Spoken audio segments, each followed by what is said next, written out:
છોટાઉદેપુર જિલ્લાના કવાંડ બોડેલી રોડ પર ભિંડોલ ગામ પાસે કતલખાને લઈ જવાતી 4 ગાયો જીવદયા પ્રેમીઓ દ્વારા પકડી પાડવામાં આવી।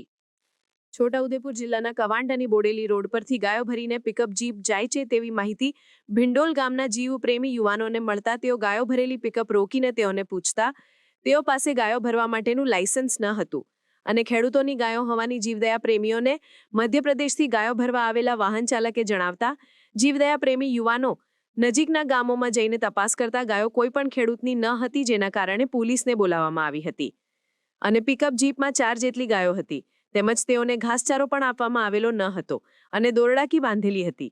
એક ગાય બેભાન થઈને નીચે પડી ગઈ હતી, જેને લઈને જીવદયા પ્રેમીઓ સ્થળ પર પોલીસને બોલાવીને ગાયો અને વાહન પોલીસને સોંપી હતી।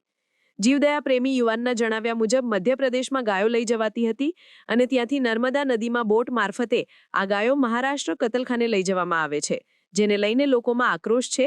હાલ ગાયો અને વાહન પોલીસને સોંપવામાં આવ્યા છે। પોલીસ આગળની કાર્યવાહી કરશે। હાલ મોજૂદ આપણે ઊભા છે જૈન મંદિર પિંડોલ મહાવીરનગર।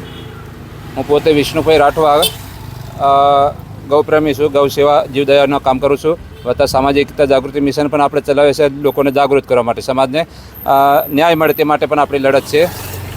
અને આ જે ગાયો અમારા ઘણા અનુભવ છે એવા કે આવી જે ખાલી ગાયો છે એ ગાયો અહીંયાથી મહારાષ્ટ્ર જાય છે, એમપીમાં જાય છે ને એમપીમાંથી સીધા નાવ થકી મહારાષ્ટ્રમાં જાય છે, તો માલ ખરેખર કતલખાનામાં જ જતો હોય છે। અને ઘણીવાર અમે ત્યાં સ્થળ ઉપર જોવા માટે બી ગયા કે અમે ખેડૂત છે એમ, તો એમની ખરાઈ કરવા માટે ગયા, ત્યાં કોઈ એવું દેખાવા મળતું નથી। તો ખરેખર આ જીવ બચાવી અને અમે સીધા પોલીસ કેસ કરી અને પાંજરાપોળમાં મોકલતા હોઈએ છીએ। સમાચારની અવનવી અપડેટ જોતા રહો નિખરતા ગુજરાત ન્યૂઝ સાથે। નિખરતા ગુજરાત ન્યૂઝને લાઇક, શેર, સબસ્ક્રાઇબ કરો અને બેલ આઇકન દબાવીને સમાચારની ઝડપી માહિતી મેળવો।